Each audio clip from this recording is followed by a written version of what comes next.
Assalamualaikum warahmatullahi wabarakatuh.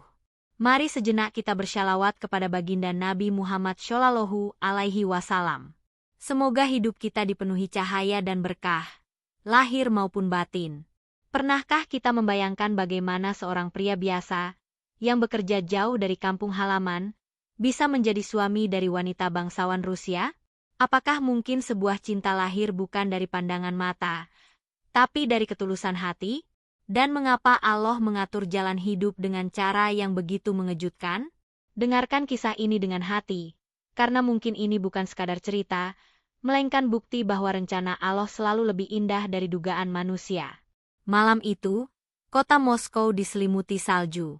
Udara menusuk tulang, dan lampu-lampu jalanan berpendar lembut seperti bintang yang jatuh dari langit.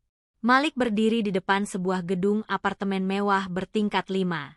Tangannya menggenggam ponsel, membaca pesan pendek yang membuat jantungnya berdetak tak karuan. Jika malam ini kau datang, aku ingin bicara serius. Ada sesuatu yang besar ingin kutanyakan. Tentang hidupku dan hidupmu.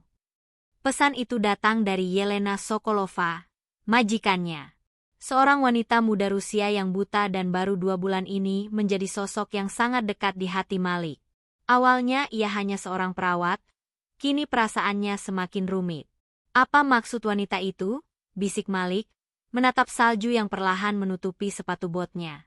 Ia menghela napas panjang, lalu menekan bel apartemen. Pintu terbuka otomatis. Hatinya seperti ditarik masuk ke dunia yang tak lagi ia pahami.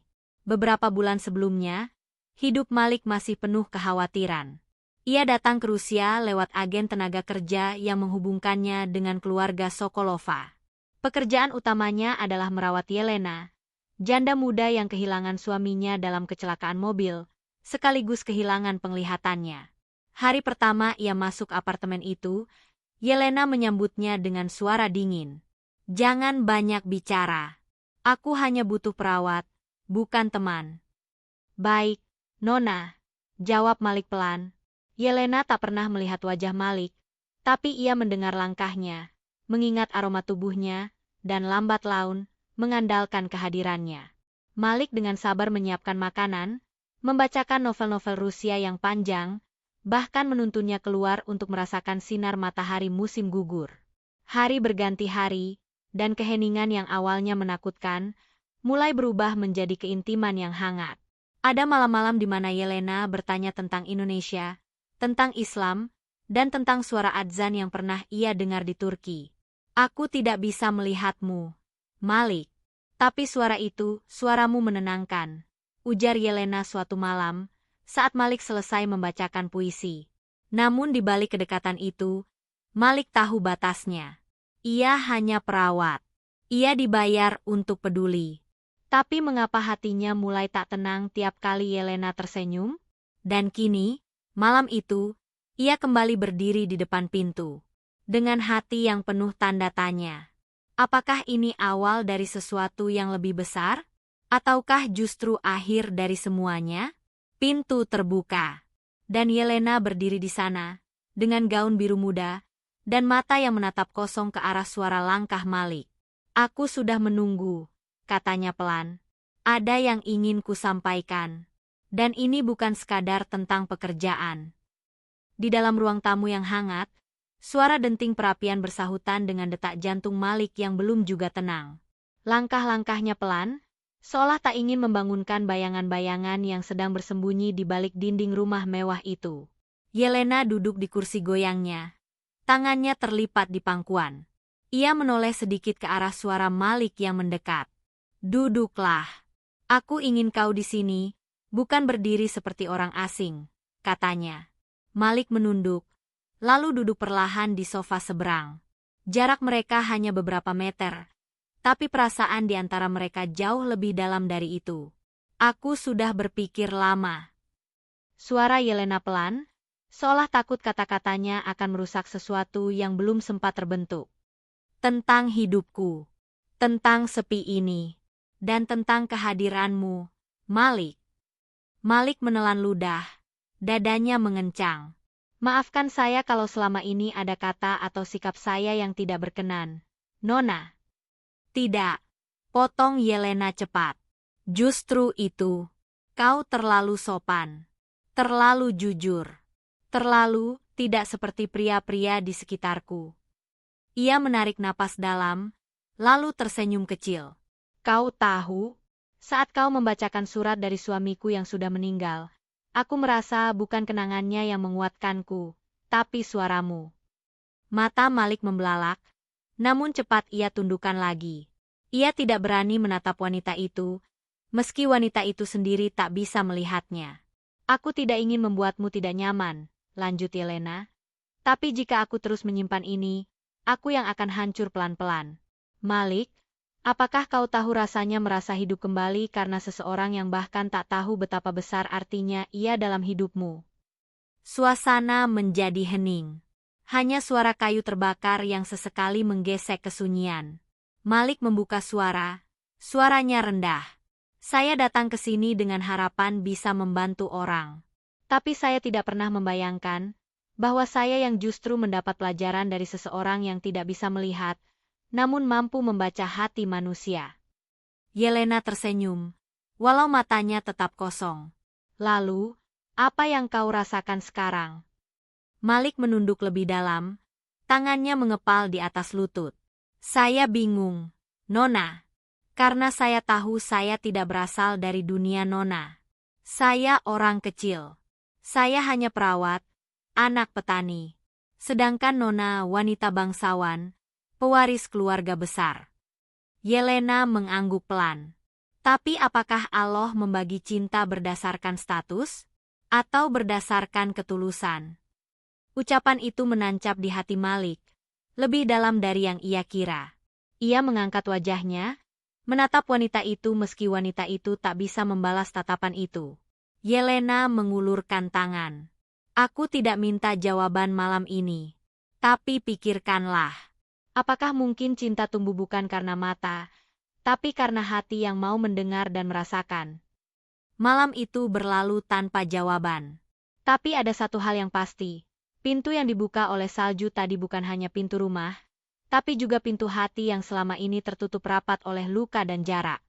Hari-hari setelah malam itu, apartemen Yelena menjadi tempat yang dipenuhi keheningan, bukan karena kaku, tapi karena masing-masing hati sedang belajar memahami getarannya sendiri. Malik kembali menjalani tugasnya seperti biasa.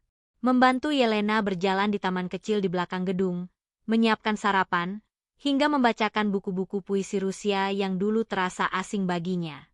Tapi kini, setiap kata yang ia ucapkan terasa berbeda. Seolah Yelena bisa mendengar nada ragu dalam suaranya, atau senyuman yang ia sembunyikan di balik jeda kalimat. Suatu pagi, saat embun masih menggantung di kaca jendela, Yelena bertanya pelan, "Malik, kau pernah jatuh cinta?" Malik terdiam.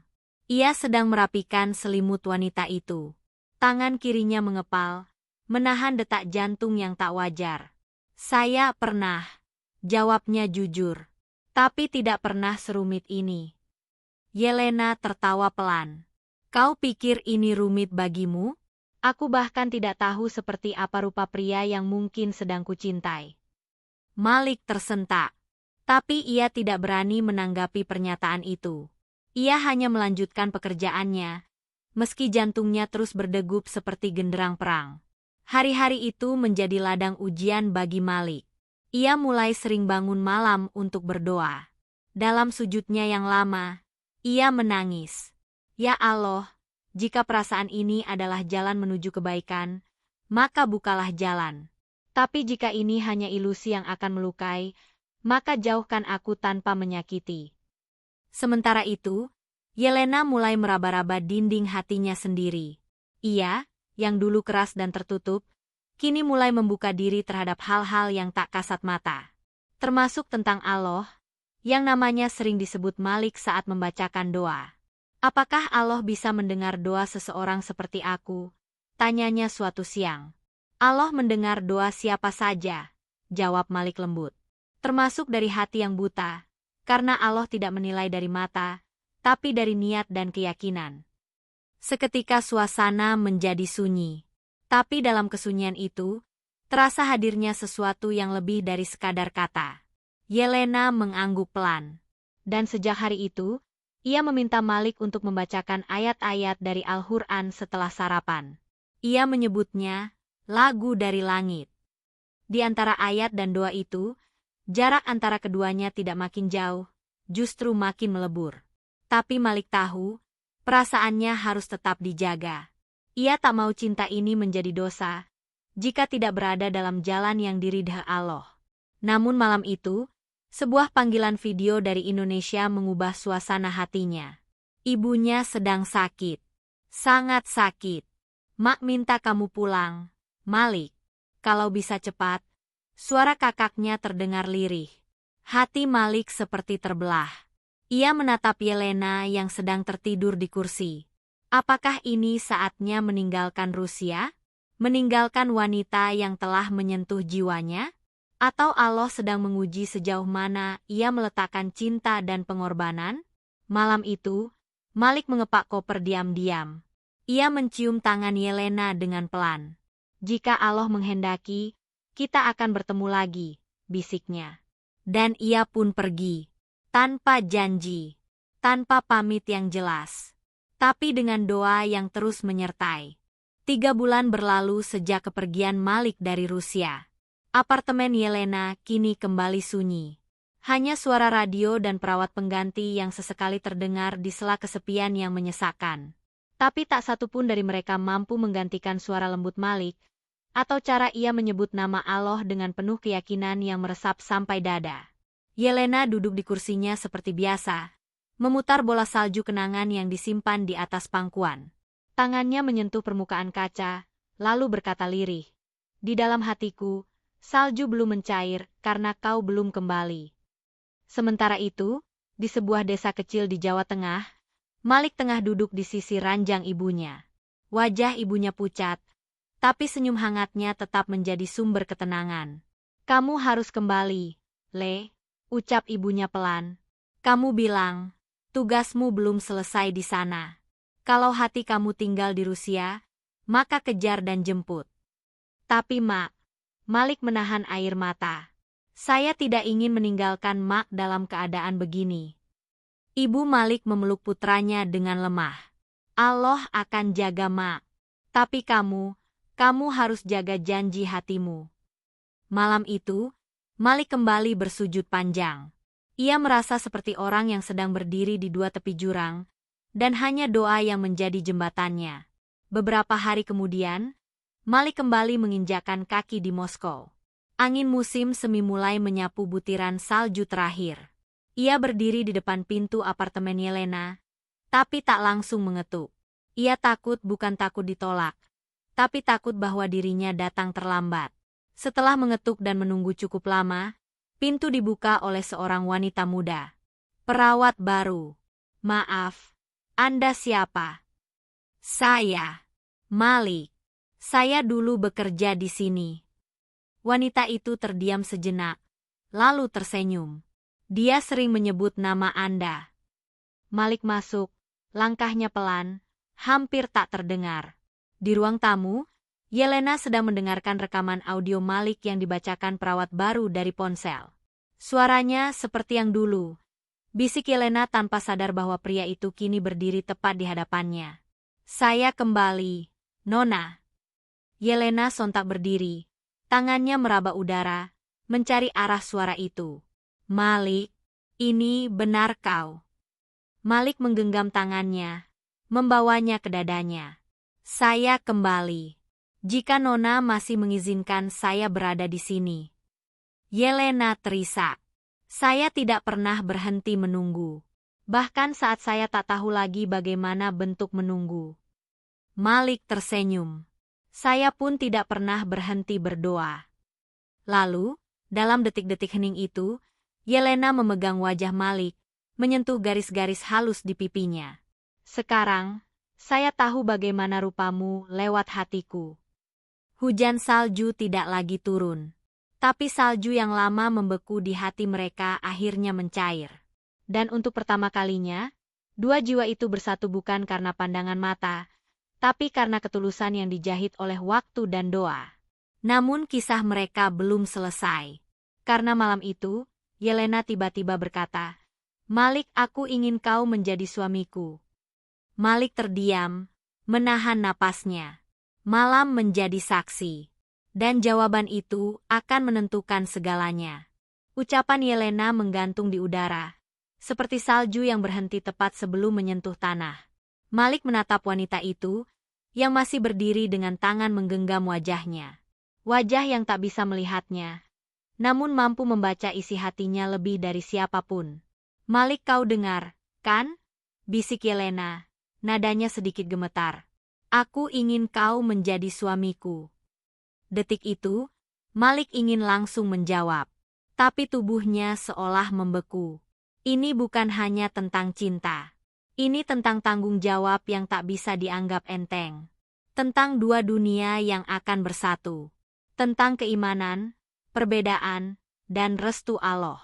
Ia melepas perlahan tangan Yelena dari wajahnya, lalu berlutut di hadapannya. "Nona Yelena," ucapnya lirih, "saya bukan siapa-siapa. Saya hanya pria desa yang datang ke negeri ini untuk bekerja, bukan untuk mencari cinta.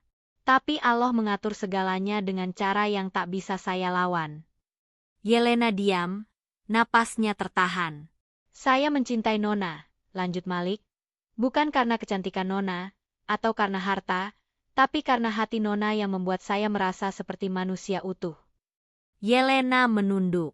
Air mata mengalir tanpa suara. "Tapi, saya tidak bisa langsung menjawab permintaan Nona. Bukan karena saya menolak, tapi karena saya ingin cinta kita berada dalam lindungan Allah. Jika Nona bersedia, saya akan mengajak Nona mengenal Islam lebih dalam. Bukan karena saya ingin mengubah Nona, tapi karena saya ingin kita bersama di dunia dan di akhirat." Yelena tersenyum dalam tangis. "Apakah itu berarti kau menerimanya?" Malik mengangguk, meski tahu Yelena tak melihatnya. "Saya menerimanya, jika Allah meridha." Beberapa pekan berikutnya, apartemen Yelena berubah menjadi tempat belajar kecil. Malik membacakan ayat-ayat Al-Quran, menjelaskan maknanya dengan perlahan. Yelena mendengarkan dengan hati yang lapang. Ia bertanya banyak hal. Tentang takdir, tentang cinta dalam Islam, tentang pernikahan yang bukan hanya menyatukan tubuh, tapi jiwa dan iman. Suatu pagi, Yelena berkata, "Aku ingin menjadi muslimah. Bukan karena cinta padamu, tapi karena aku yakin, Allah lah yang membawamu ke hidupku. Dan aku ingin mencintainya, seperti kau mencintainya." Mata Malik basah. Ia tak pernah menyangka, wanita yang dulu begitu asing pada nama Allah, kini dengan lembut menyebutnya dengan penuh cinta. Dan pada hari Jumat yang dingin di kota Moskow, dengan saksi dua orang teman Malik dan seorang imam dari masjid kecil di distrik seberang, Yelena mengucapkan dua kalimat syahadat. "La ilaha illallah, Muhammadur Rasulullah." Dan hari itu pula, Malik mengikat janji suci dengannya. Tak ada pesta, tak ada gemerlap, hanya doa yang dilangitkan dengan tulus. Bahwa dua hati yang dulunya asing, kini bersatu dalam ikatan yang diberkahi Allah. Namun, kehidupan baru mereka tidak selalu mudah. Dunia luar belum tentu bisa menerima kisah cinta seindah ini. Dan di balik kehangatan itu, ada ujian yang diam-diam menanti. Musim panas menyelimuti Moskow. Suhu yang lebih hangat membuat salju-salju lama mencair. Begitu pula dengan masa lalu Yelena yang mulai larut dalam kehidupan barunya bersama Malik. Apartemen mereka kini sederhana, tidak mewah seperti sebelumnya, tapi penuh ketenangan. Namun hidup tak selalu berjalan semulus doa. Beberapa hari setelah pernikahan mereka, kabar mulai berembus ke lingkungan sekitar. Keluarga jauh Yelena, yang sebelumnya tidak terlalu peduli dengan urusan pribadinya, tiba-tiba muncul membawa pertanyaan dan kecurigaan. "Apakah kau sungguh menikahi pria itu?" tanya salah satu sepupunya saat datang berkunjung. Yelena tersenyum lembut, menggenggam tangan Malik yang duduk di sebelahnya. "Ya, dan aku bahagia. Tapi dia bukan dari sini. Dia berbeda. Dan dia hanya seorang perawat."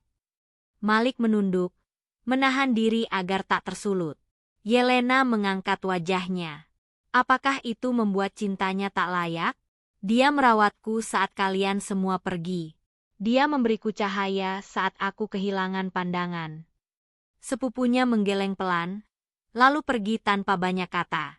Malam itu, Malik memandang langit dari jendela, lalu bertanya, "Apakah kau menyesal telah memilih aku?" Yelena menjawab tanpa ragu, "Tidak, karena aku tidak memilih dengan mata. Aku memilih dengan hati dan petunjuk dari Allah." Namun ujian tidak berhenti di situ. Malik menerima panggilan dari rumah. Ibunya sakit kembali, dan kondisinya kritis. Dengan berat hati, ia meminta izin kepada Yelena untuk pulang beberapa waktu. Yelena menggenggam tangan Malik erat-erat. "Pergilah. Doaku akan bersamamu. Dan aku akan menunggumu." Lagi.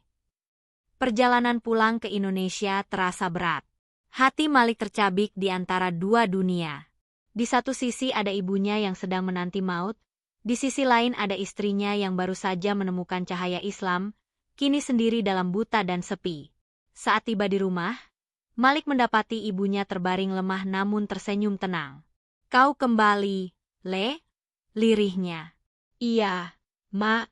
Malik pulang. Dalam pelukannya yang terakhir, ibunya berbisik, "Jangan biarkan cinta yang kau tanam jauh-jauh layu, pulanglah jika waktumu telah cukup." Beberapa hari setelah itu, ibunya wafat dengan tenang. Malik menangis dalam sujud, dan setelah 7 hari masa berkabung, ia pun kembali ke Rusia. Ketika membuka pintu apartemen, Malik mendapati Yelena tengah duduk di dekat jendela, menghadap arah kiblat. Tangan di atas dada, bibir bergetar melafazkan doa. Ia tak sadar Malik telah berdiri di depannya, hingga tangan Malik menyentuh pipinya. "Yelena." Yelena terisak. "Aku takut kau tak kembali. Saya janji tidak akan ada lagi perpisahan, selama Allah izinkan kita bersama." Dan mereka pun berpelukan dalam hening, dengan cinta yang kini lebih kokoh. Bukan sekadar karena kasih sayang, tapi karena mereka telah lulus dari ujian terbesar. Mempertahankan cinta dalam ridho Allah, walau dunia memandang dengan mata curiga. Namun, masih ada satu hal yang belum diselesaikan. Satu permintaan Yelena yang selama ini belum pernah ia sampaikan. Hari-hari kembali berjalan normal. Malik kini bekerja sebagai penerjemah di pusat komunitas Muslim Rusia. Sementara Yelena, meski masih buta, mulai mengajar anak-anak tunanetra membaca huruf Latin dan Braille. Rumah mereka tak mewah, namun selalu ramai dengan tawa, buku, dan lantunan ayat suci. Namun pada suatu malam yang hening, saat Malik sedang menyiapkan teh, Yelena memanggilnya dari ruang tengah. Suaranya pelan, namun terdengar berbeda. "Malik, boleh aku minta satu hal lagi darimu?" Malik meletakkan gelas, lalu duduk di sebelahnya. "Apapun, katakan saja." Yelena menggenggam jemarinya. "Aku ingin melihat wajahmu sekali saja. Bukan dengan hati, tapi dengan mata." Kalimat itu menghujam dada Malik. Ia tahu bahwa selama ini Yelena tak pernah mengeluh soal kebutaannya. Ia selalu ikhlas, selalu kuat. Tapi di dalam hatinya, pasti ada rindu untuk melihat dunia lagi, apalagi wajah pria yang kini menjadi suaminya. "Aku sudah berkonsultasi dengan dokter," lanjut Yelena. "Ada kemungkinan operasi bisa mengembalikan penglihatanku. Tapi tidak ada jaminan. Bahkan risikonya cukup tinggi." Malik memeluk Yelena, mencium keningnya dengan lembut. "Kalau itu membuatmu bahagia, saya akan temani. Dari awal sampai akhir." Beberapa minggu kemudian, operasi pun dilakukan. Malik menunggu di luar ruang operasi dengan penuh doa. Tangannya menggenggam tasbih kecil, bibirnya tak henti melafazkan istighfar dan sholawat. Waktu seakan berjalan lambat. Namun akhirnya, dokter keluar dengan senyum tipis. "Kami telah melakukan yang terbaik. Sekarang tinggal menunggu proses pemulihan." Hari-hari berlalu. Yelena harus mengenakan perban di matanya selama 2 pekan. Malik setia di sampingnya, membacakan buku, menemani tidur. Dan setiap malam sebelum tidur, ia selalu berkata, "Kalaupun matamu tak bisa melihatku nanti, aku sudah bahagia karena Allah mempertemukan kita." Hari penentuan pun tiba. Perban diangkat perlahan oleh dokter, dalam suasana sunyi dan menegangkan. Yelena membuka matanya perlahan. Cahaya pertama yang masuk membuatnya mengerjap berkali-kali. Lalu, ia menatap lurus ke arah Malik. "Malik," bisiknya. "Kau lebih tampan dari yang kubayangkan." Malik tertawa kecil. Air matanya tumpah. "Akhirnya, kau bisa melihat dunia lagi." "Tidak. Aku hanya ingin melihat satu hal." Yelena memeluknya erat. Dan itu adalah wajah pria yang membawaku mengenal Allah. Hari itu menjadi saksi bahwa cinta yang tumbuh bukan dari pandangan mata, tapi dari kesucian hati, bisa bertahan dan menang melawan segala ujian. Dan Allah, Sang Maha Pengatur Takdir, telah menyempurnakan kisah dua insan dari dua dunia berbeda. Di bawah langit Rusia yang mulai bersinar terang, Malik dan Yelena berjalan berdampingan. Bukan lagi dalam gelap, tapi dalam cahaya yang diberi Allah.